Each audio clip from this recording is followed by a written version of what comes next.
Ray. What do you want to do tonight? Same thing we do every night, Pinky. Try to take over the world. Dollars Want Me, The New Road to Opulence by Henry Harrison Brown. This audio is brought to you by YouAreCreators Inc. and is free to use and download. Preface to the first edition. To the reader. This essay upon the dollar appeared in Now as one of a series of 12 lessons entitled Success and How I Won It Through Affirmation. It attracted much attention and drew out from its readers many letters. This appreciation has decided Now Folk to reprint it in the form for a wider circulation. This will conserve the purpose for which it was written. I wish to awaken my fellows to a sense of their present possessions and help them to a realization of the principle which controls life's expressions so that living being to them a fine art. They will cease to look for happiness in some far-off heaven, but will enter into the enjoyment of the one they create here and now. It is believed that this little monograph is the first utterance of the thought that each individual has the ability so to radiate his mental forces that he can cause the dollar to feel him, love him, seek him, and thus draw at will all things needed for his unfoldment from the universal supply. It will help you to rise above the drudgery of enforced labor and enable you to enter upon the manifold expressions of life and the joy and spontaneity of childhood. This is the thought which comes to you with this: My Lesson of Success. Henry Harrison Brown. Supply. He who dares assert the I may calmly wait, while hurrying fate meets his demands with sure supply. Helen Wilmans. Harmony. There is neither health nor prosperity without harmony. There is no peace, no health, where there is want, be it want of material supply, wisdom supply, or love supply. Love, truth, and dollars. These are necessary to human well-being. Mind, body, and estate must be cared for. In order that there may be health, happiness, and prosperity, there must be harmony. This harmony is found in merely giving self, the soul, its way. Harmony is living in obedience to mental law. It is found in right thinking. Bane of poverty. Poverty is the main cause of the unrest, the disease, the unease that afflicts mankind. Remove poverty by right thinking, and all attendant evils will disappear. This right thinking means that there shall be on the part of the individual a change of attitude toward the dollar. Mental attitude. The prevalent attitude is want for the dollar, belief that dollars are power. This must be outgrown, and the attitude must be that all power is in man. Dollars are machines with power delegated to them by man. They are useless without man. Dollars want me is to be the thought of the coming man. A few so think now and have obtained mastery of supply. Demand and supply. It is a legitimate demand on the part of each individual that he have enough. To supply human needs is the function of the universe. All is for man. The sun shines for him. The waters run for him. The flowers bloom for him. The grain ripens for him. And the earth teems with beauty for him. All would be useless, would be purposeless, but for him. When he ceases to be, there is no use for the universe or anything in it. Without man, these are virtually non-existent. Man alone gives a meaning, a use, a value, a purpose to the universe. There is enough in the universal one from which all things materialize, for each one to have enough to meet all desires without robbing any. Infinite supply is all about us, and yet there is want. Whose the fault? Not of the one. It is in ourselves. We have not known how to claim, nor have we claimed our own. Law of supply. The law is simple, and it is laid down by the greatest political economist as well as the greatest mental scientist the world has in its historic records. He was not a theologian. Neither did he deal with questions of a future life, as many seem to think. He was a sociologist and a socialist. He dealt with questions of the life that now is. His name was Jesus. He gave the law thus: seek first the kingdom of God and his righteousness, and all things shall be added unto you. Study the law.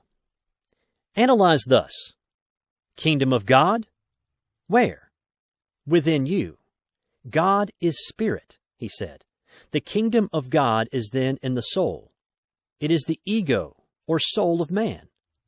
Know thyself as soul. Know thyself as spirit. This is the law.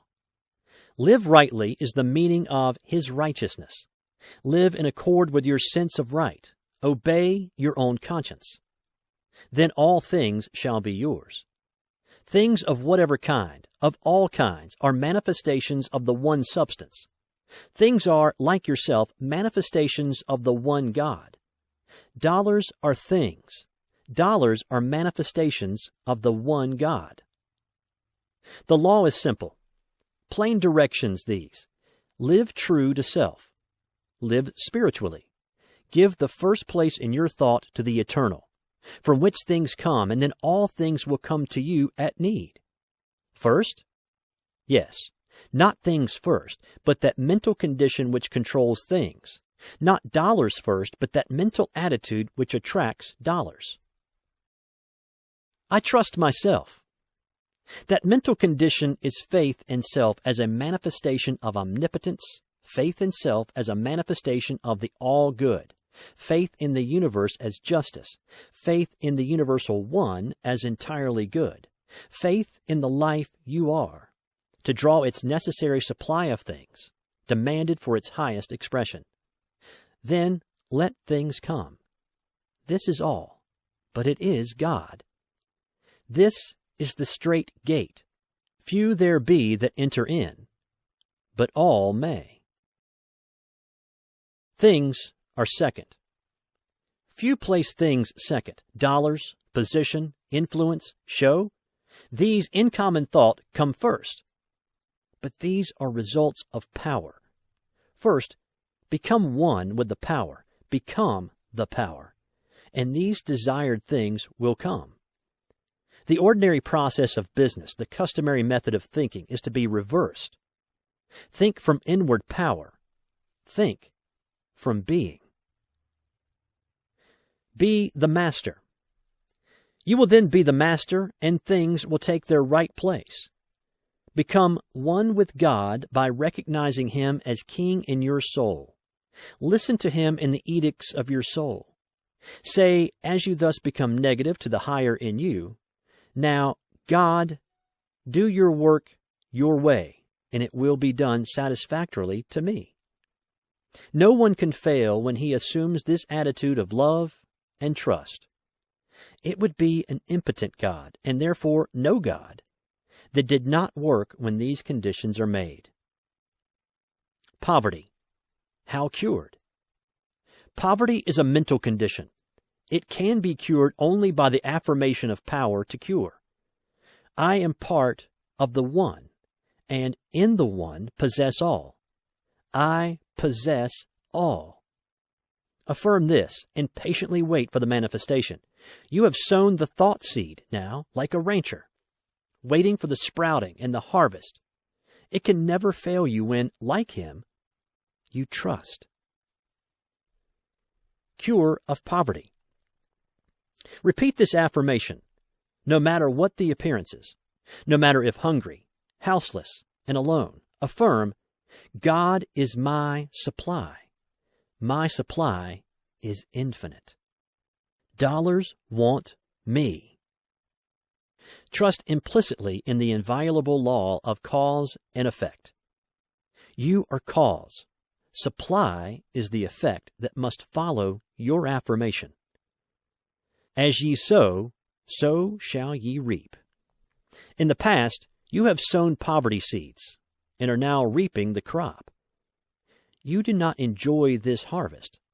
So, amid these results of previous sowing, plenty seeds and plenty will come. Supply is yours when you sow supply seeds. Sow, no matter how seemingly black the conditions. The seeds have God in them and cannot fail. Affirmations for use. My supply is infinite, for God is my supply. Supply can never fail me. Make this your affirmation and hold it. Hold it. Supply is sure. The law of supply is as sure as gravity. In this affirmation, all is mine. Dollars want me. You have repolarized your aura. You have changed your vibrations, and you will draw as the magnet draws the needle, all you can use. Try it. Never let go of your trust that dollars, or that for which they stand, will come. Thy kingdom, O soul, has come, and thy will is done, for God and soul are one. All is mine. 'Tis but by asking. Ere I make my silent plea, life unlocks her richest treasures for my waiting eyes to see. Opulence. You conquer fate by thought. If you think the fatal thought of men and institutions, you need never pull the trigger. The consequences of thinking inevitably follow. Carlyle. The dollar's side. Personal ideals of necessity must differ, yet, since money represents objective power, its consideration must enter as a factor into every ideal of success. Money represents supply. It stands in our thought for food, clothing, and shelter, for books, pictures, and companionship, for enjoyment, unfoldment, and expression. Material supply is a necessity of life. The dollar is the concrete representative of this necessity. But the dollar also means opportunity for the realization of high ideals. The individual must be free, and until the necessities of life are assured, he is not free. Personal liberty. Thus the dollar stands for individual liberty. Personal liberty finds its basis in pecuniary independence. Financial independence and personal liberty bear very largely the relation of cause and effect. We can almost say that in the popular mind the dollar confers liberty. In soul culture, a mental attitude of superiority to the dollar results in personal liberty. There is no liberty to him who feels himself limited by the want of the dollar. Debt is one of the most tyrannical of masters. Mackay well says, "The debtor is ever a shame-faced dog, with his creditor's name on his collar." There can be no liberty to him who feels the slavery of debt. Ideals of success. Into your ideal of success, therefore, there must be firmly built this ideal of pecuniary independence. This independence does not lie in freedom from debt. Neither does it lie in large bank accounts, nor the possession of property. Monetary success and personal liberty do not go hand in hand.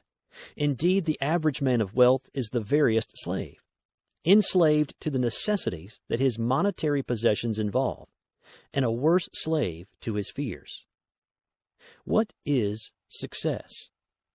Success lies in the mental attitude that arises from that sense of personal power which meets every condition without anxiety. That cannot be called success which results in ill health and unhappiness, unrest, or fear. Eliminate these from your ideal, and you have, as a necessary concomitant of success, financial ease. The new thought. In the old competitive thought, men sought business and wanted the dollar. Under the new thought, it is, seek first the kingdom of God and its right living, and all things necessary to my happiness will be added to me. The soul has only to exercise its drawing power. When the conscious mind lets itself be led or drawn, it will be drawn to what it desires. Desire is the magnet. Let it have its way. Trust in your own love of truth and love of goodness, and never question. That you desire it is enough. That you desire it is evidence that it already exists for you on the soul side. Be passive to the desire and let it manifest. This attitude is itself success. What to think? Think positively. Things belong to me. I am already possessor. They will come to me at need. Then let them come. If they do not readily come, hold no anxious thought about them. Having accepted truth that all is mine and that all desired conditions or things will manifest, keep on working in an equable, confident frame of mind, and let them come. Anxiety, doubt, mistrust show that you have not claimed that as realities, but have held them as dreams or possibilities. Until you hold them as realities, they cannot come. The right mental attitude. Change your attitude toward business. Do not seek it. See it mentally already yours, and let it come. Attend yourself to details as they come to the surface. Consider business a principle that will run, as runs a mountain stream, when you remove your conscious will from it. All your concern is to be ready to use this business stream as the ranchman uses the water, as it comes to his ditch. There is but one power, and that is the universal, the infinite power. Business is power. Business is a manifestation of the one power. Use power as does the telegrapher. Let it come, and then direct it. The wisdom for the day comes with the day. Let it come by having faith in self. Work each moment as if what you desire were here, and it is here. Place of money. As to money, regard it also as merely the power that keeps business going. Welcome its coming and rejoice at its going. It never does its work until, like water in the stream, it has passed under the wheel. The hoarded dollar does not work and is of no real value to you. The dollar you spend is the only one you really have, for by the experience of spending it, you gain a growth, an enlargement that is yours forever. You are power. Money is only delegated power. You direct its expression. Change your attitude toward money. It is not the almighty dollar. Almighty power uses the dollar. Say to the dollar, I do not need you. You need me. You are of no use until my brain and hand use you. You wish to be used. You come to me that you may be used. I do not need a dollar. Dollars need me. Assume this mental attitude and see what a change it makes for you. When you have changed your aura, dollars will be drawn. You need not think of their coming, for they will come to you through the opportunities which this new mental attitude will reveal to you. Think only of using them. Mental attitude towards dollars. Change your attitude towards the dollars you have. Tell them they are of no use until they are expended. As you see them lying about, say to them, idle dollars, go to work. Go out and circulate. Each one of you go and pay 1 million in wages and debts. When I need you, come back again. You are useless and have no value until you go to work. Then let them go to work, knowing that when you send this thought with them, they or their fellows will come back to you to be set at work. Spend the dollars. Before you spend $1, the question comes, is it right? Whether you have a single dollar or whether you're behind the one you think of spending or 1 million makes no difference.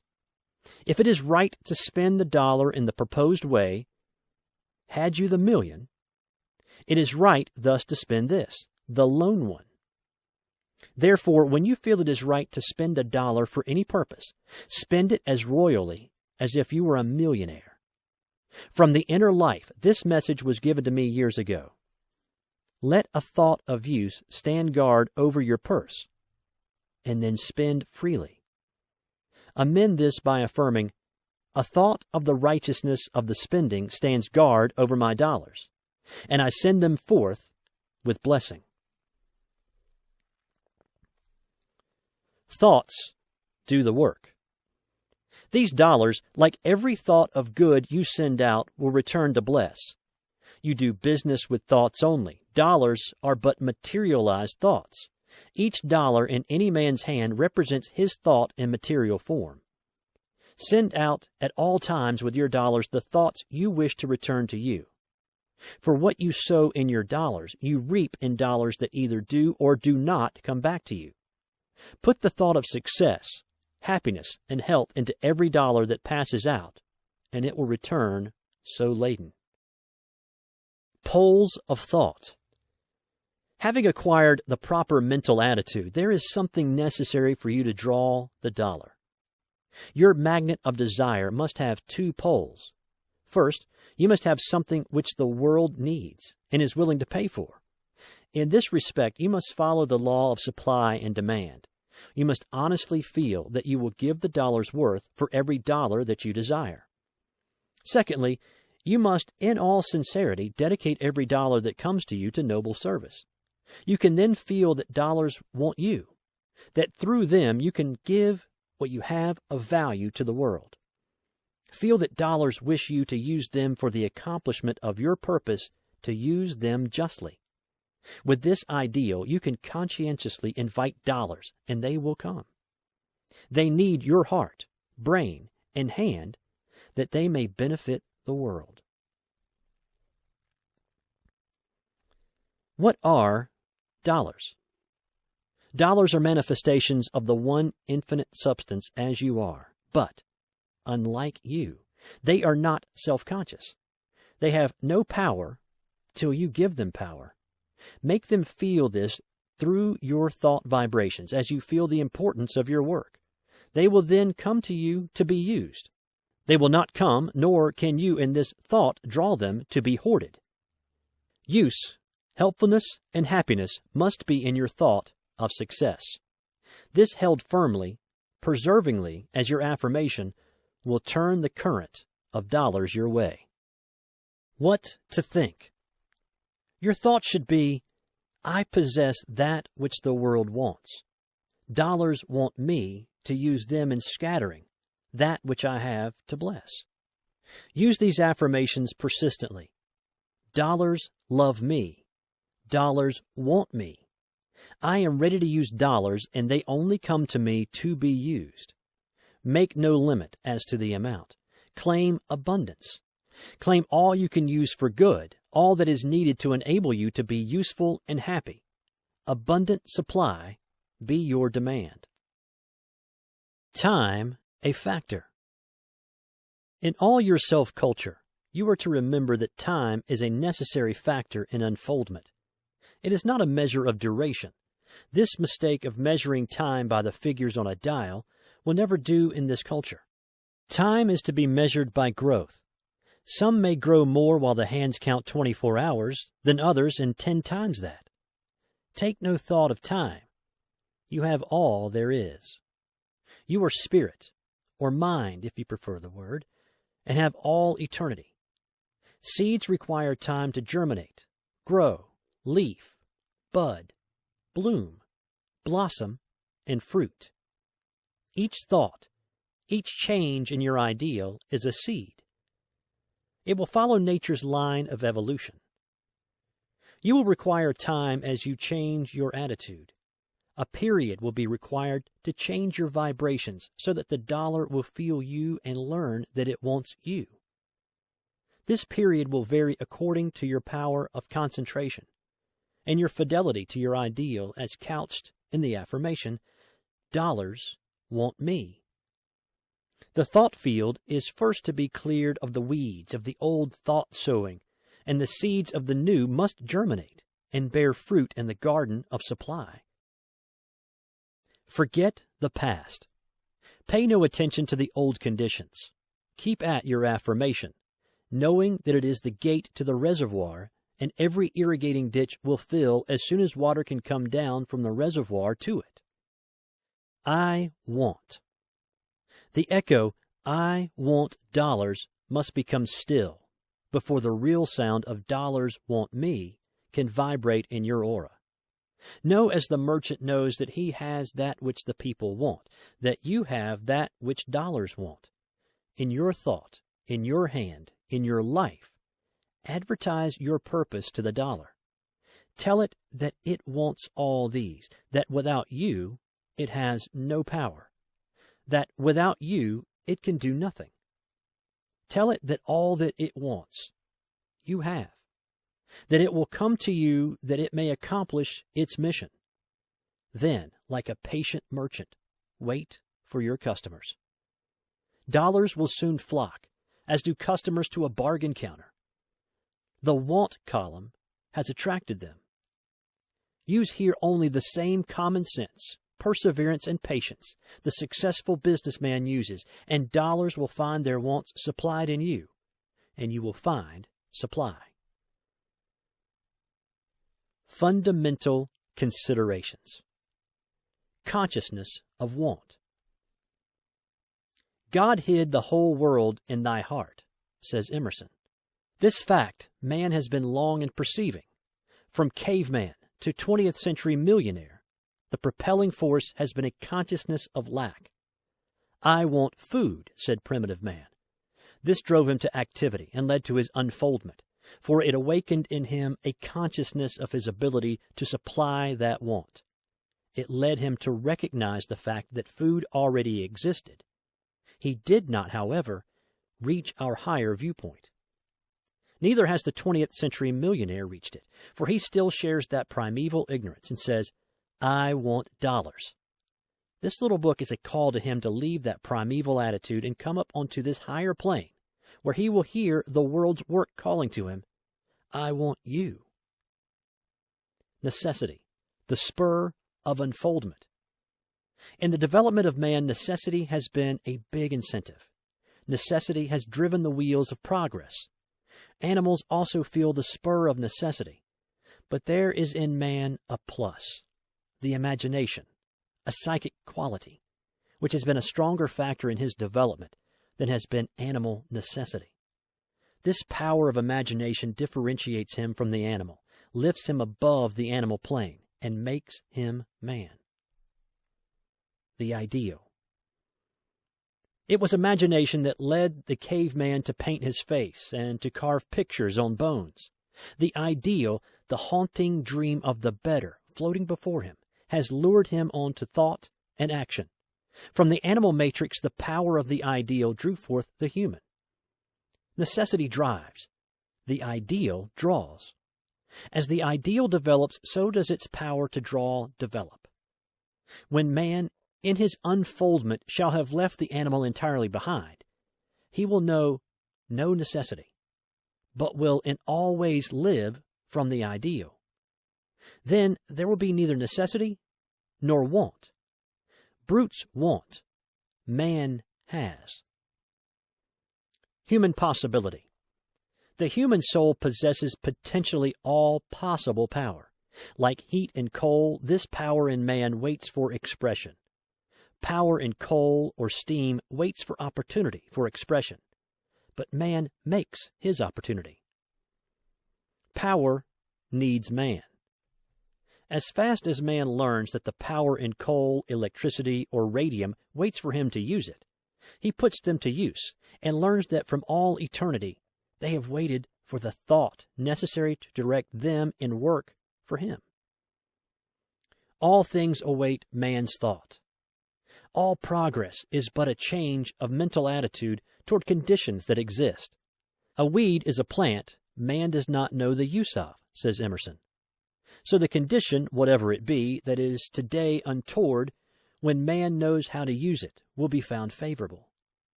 There are millions of weeds waiting for man to learn their use. Weeds want man. They will tell their secret to the listening ear. Weeds, as well as roses, live for our happiness. The ideal leads to discoveries. Desire for something new led man to find coloring matter in what were useless weeds, to find food in others and in others clothing and building material. Plants, minerals, and unknown forces are still waiting for man to use them. Man is ever to think, new forces want me. Love of the ideal. Love for the ideal leads to desire. Desire leads to action. Action converts untoward conditions into the actual ideal.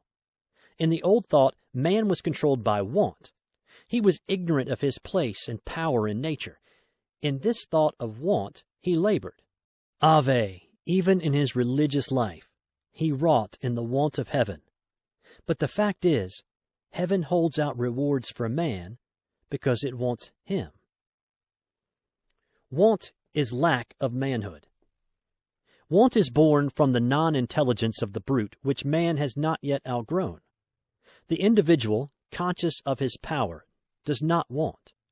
He knows that whatever is needed for his health, happiness, and unfoldment already is. All he needs to know is where and how to get it. The psalmist said in a most matter-of-fact way, "The Lord is my shepherd.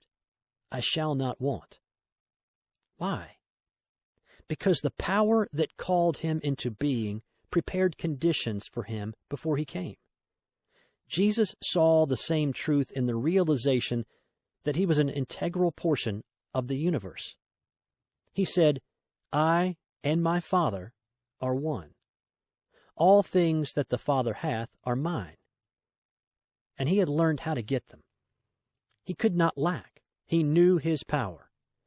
Even the wind and the sea obeyed him. Nature's demand. Things for man and not man for things. Whoever realizes this truth cannot want. All nature wants him, is constantly bidding for him, and even lying in wait for him. Opportunities are ever present for man to use. Power and things which represent power are at all times present for his unfolding into consciousness of himself as being.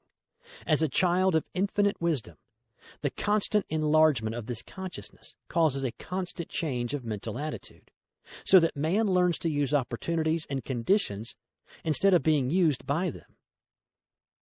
Worth of a man. When once an individual has reached this consciousness of himself, he realizes the value of Emerson's admonition. Let a man know his worth and keep things under his feet.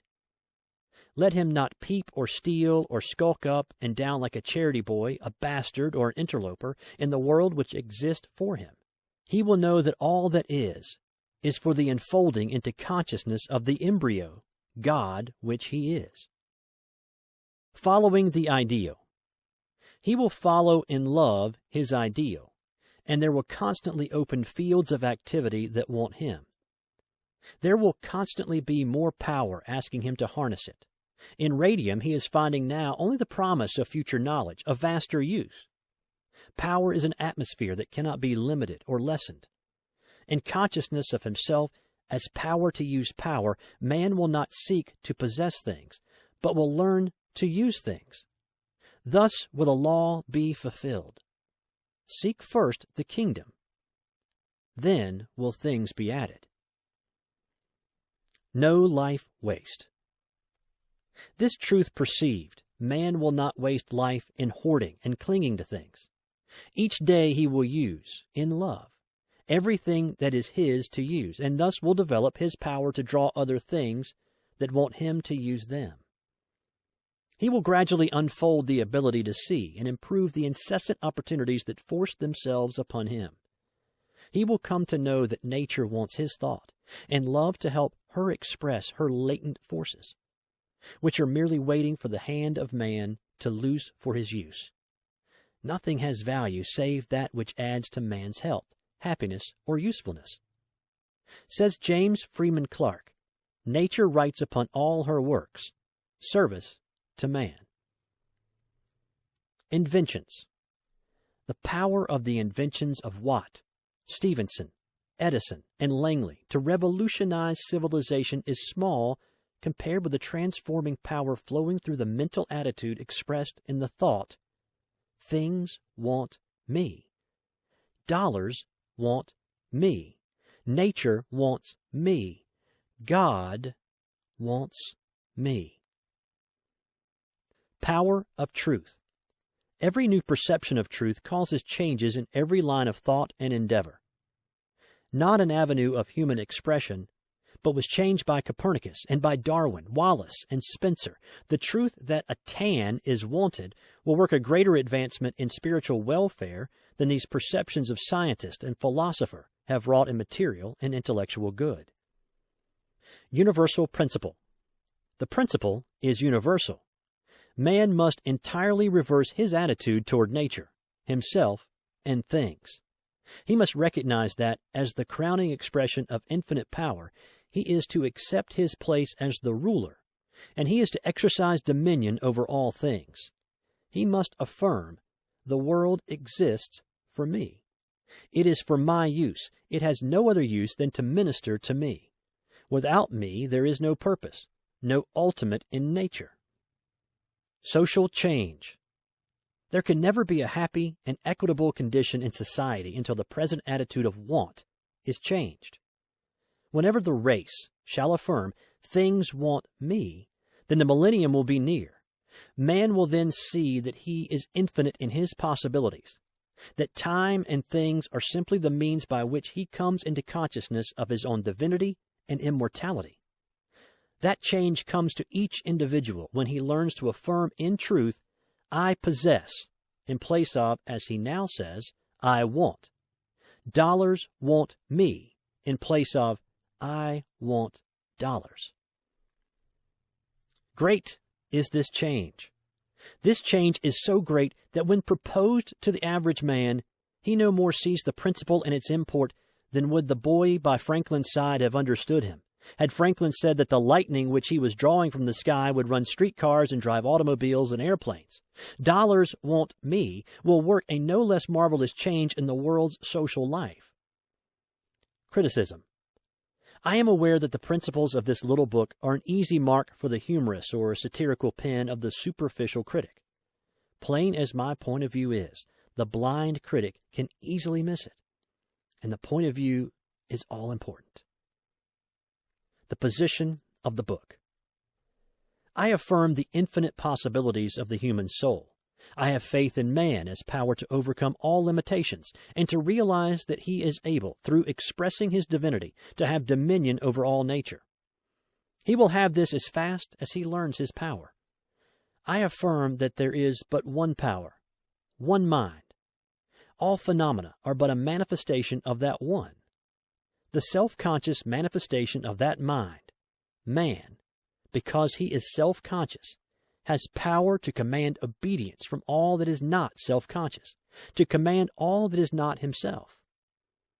Money, being a part of all, and also being a creation of human thought, is subject to human will.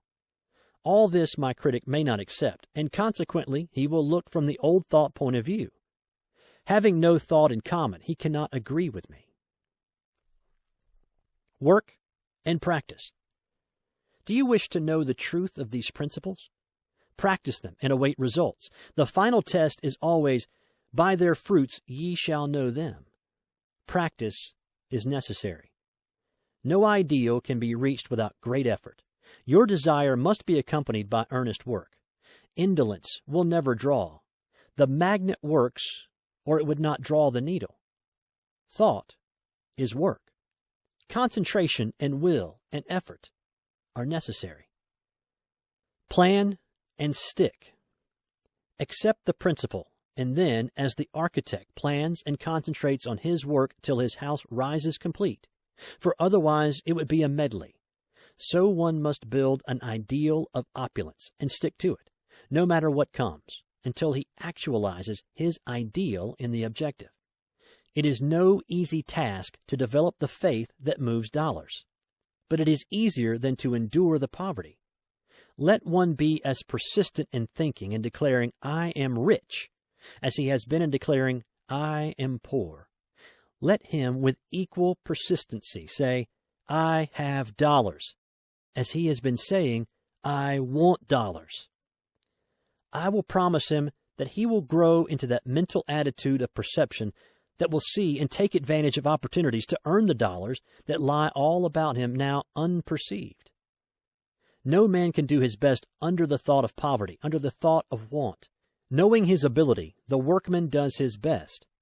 Under fear, doubt, mistrust, he can never do good work. The poor workman quarrels with his tools. The good workman knows he has the power and uses to best advantage his tools. It is always the mental attitude that determines success. Let that attitude be, business wants me. An instance of success. A gentleman in my class in Boston who furnished a noon luncheon to hundreds said, Mr. Brown, I don't understand how dollars want me. Why did you select that location for your business? I asked. Because it was in the center of the business district and there was opportunity for me, he answered. Surely, said I. You have answered my question. You went there because business called you. Business wanted you. You said, men want dinners, and I go to furnish them. He saw the point, applied it, and thinking thereafter, men want dinners, drew men, and increased his business. We radiate a mental atmosphere that is sensed and is potent. He who says, I want your dollars, repels you. He who says, you want my goods, and I'm glad to serve you, draws business. Rockefeller. When you realize the power of mind through concentration and right thinking, you will see that the great financiers each unconsciously applied the law which this book teaches. I have this instance from some reminiscences which Mr. Rockefeller has published. As our success began, I seldom put my head upon the pillow at night without speaking a few words to myself in this wise. Now a little success. Soon you will fall down. Soon you will be overthrown. Because you think you are quite a merchant. Look out, or you will lose your head. Go steady. These intimate conversations with myself, I am sure, had a great influence in my life. I was afraid I could not stand prosperity, and I tried to teach myself not to get puffed up with any foolish notions. Talk to yourself. Treat yourself as teacher and pupil, as doctor and patient. With constraining directness, make your affirmations to yourself. Only thus can you open up the sources of infinite power that are within you. This talk in E is best done in formulas, positively expressing, I am. Affirmations for success. The teachings of preceding pages have been necessary that you, my reader, may fully understand the principle of affirmation. Now I will give you some examples in the way of affirmations that, if you will repeat them until it becomes a habit for you to think along their lines of thought as automatically and persistently as you have in the old lines, will so completely change your life expression that you will, in comparison with your past, seem like a new person. What to avoid? Avoid negative expression. Never use words that are not in line with your desire. Here are 3 expressions to avoid. I cannot afford it. It is common when one desires a thing and does not feel that he can expend the cash for it to say, I cannot afford it. For what are the dollars in your purse? To spend. Can you afford to spend them? Is it not that for which you have them? You do not mean that you cannot afford. This thought makes you the servant of the dollar. What you really mean is, I do not feel that this thing is the one I can best buy now. I prefer to use the dollar in other ways. This is the proper attitude of mind. In it, you continue to be the master and the dollar is subject to your decision. This may seem like a very little thing, but it is the most important thought you can apply in your career for success. It is dollars want me thought, and not the thought, I want dollars to tell me what I shall do with them. A gentleman once said to me, I'd like to buy some of your books, but I cannot afford it. Excuse me, said I. You smoke 10-cent cigars? Certainly, was his reply. At least 5 a day? Sure, he said. You can afford them? I do. Then you will pardon me. You should have said, I can afford to buy some books if I decide, but I prefer to spend the dollar for cigars. This is your privilege.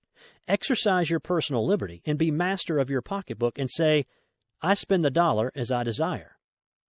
I have spent so much. This is the second expression to avoid.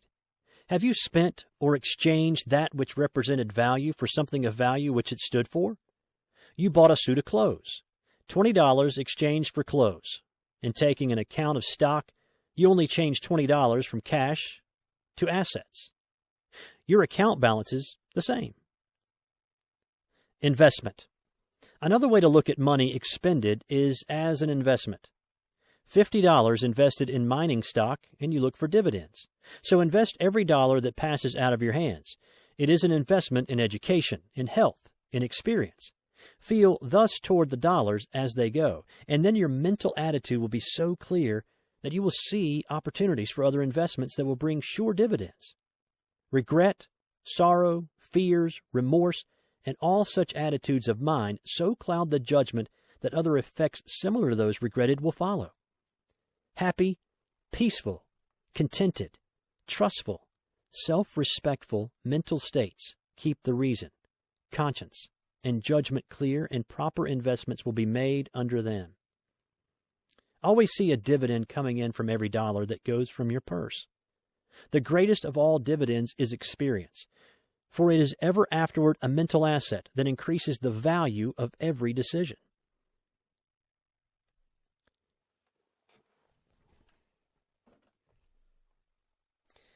I've lost so much. This, the third expression to avoid, is akin to the spending idea, but worse. Away with it. The lesson learned is worth all it cost. Nature always gives measure for measure. So much experience for future guidance is always adequate recompense. All one gets out of life is the result of experience. Experience is the expression of life, the pressing out of life into consciousness. All our present consciousness is the result of experience. The presence is but adding through experience to the sum total of our consciousness. So is it true that we act with all our past and think in the present? For this reason, no one has any cause to regret or repent or be sorry for any experience.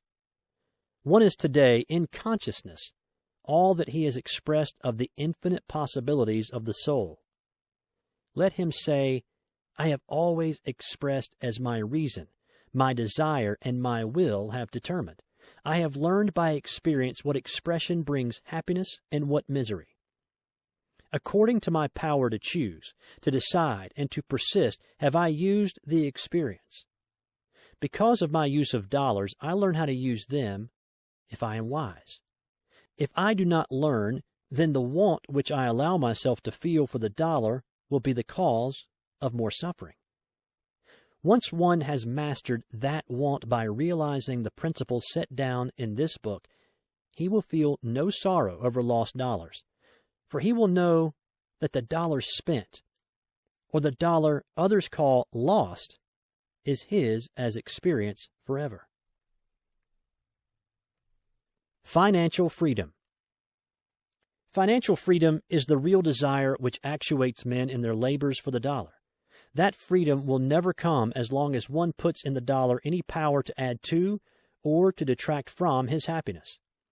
Until he realizes that it is his attitude toward the use of the dollar that will bring satisfaction, there will always be the cry of want. Affirmations. I therefore recommend that the following affirmations be used till the mental attitude they express becomes habitual. I desire a deep consciousness of financial freedom. I desire that the flow of prosperity become equalized. I desire a greater consciousness of my power to attract the dollar. I desire a constant success in my business. When you have used this until you are conscious of a definiteness in your desire, you may use the following. I have a deeper consciousness of financial freedom. I am financially free. Dollars want me. The indwelling power cares for my purse. I have whatever I desire. I have no question of expenditure. What I feel I need, that I purchase. I can afford to use dollars for my happiness. I have clothes, food, books, entertainment, and whatever I need for health, happiness, friendship, and service to others. Here is another which was developed with the assistance of a friend, for myself in a time of my own weakness. I must always say to myself, I'm financially free. I must see to it that the two men, the material and the spiritual that I am, shall blend to the purpose of financial success. I see myself in such a financial condition that the money is always there, actually, vividly there, to use freely and in fullness. I always have a good bank account. I actually see it. My own idea of the law is to use. I insist most rigidly upon using my law most persistently until I have my full demonstration. I have strength of character, stamina, backbone, powerful purpose in accomplishing. I demonstrate that I'll have my home, funds for business, for recreation, and for any improvement in myself. I affirm real emancipation, real freedom to make the very best in my life. Ohashnu Hara, editor of Wings of Truth, London in the April 1903 number of that journal, has this to say of the law of opulence. The February issue of Now contained an article on opulence. I've read a good many articles on opulence. Some have impressed me, some fell flat as a pancake. This one didn't. First of all, it placed all my former theories in the wrong light. My idea was to say I want. It is quite true that when I did this, I generally got what I wanted sooner or later, but if HB says that you must not say I want, in effect, he says you must affirm I don't want dollars. Dollars want me. HB is right. A very little consideration will show this is right, but consideration wasn't enough for me. I put it to the test. The first 5 days, my receipts fell almost to zero, but I was determined to hang on. I felt it was right, that the drop in my business was due to the readjustment of the vibrations. For long experience has taught me that you cannot turn round from one method of thought to another very suddenly without disturbing the currents, and these have to get readjusted to the new rate of vibration before you can work them. The 6th day, my patience was amply rewarded. For every one order I had been in the habit of receiving, I got 20, and it has kept me up ever since. The honey pot. Now, I never weaken my position by affirming that I want anything. I say it wants me, and I know it will come. It is not any use making that statement, of course, if you doubt it. You must back up your statement with faith and feel it is already yours. It is rather on the principle of the honey pot and the swarm of summer flies. You are the pot of honey. The dollars are the flies. Now, the honey doesn't worry about the flies. It is content to be sweet, to give off a faint, sweet smell, and to stick. But the flies do want. They come from all quarters. They swarm into it, sip its sweetness, and buzz all around. The honey is a power, irresistible power so far as flies go. They want. It is a great center of attraction. Now, say you run some particular line of business. You are the honey.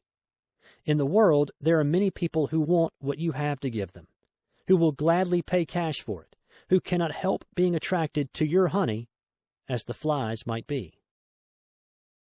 Thought power. Your thought is strong and is potent beyond measure.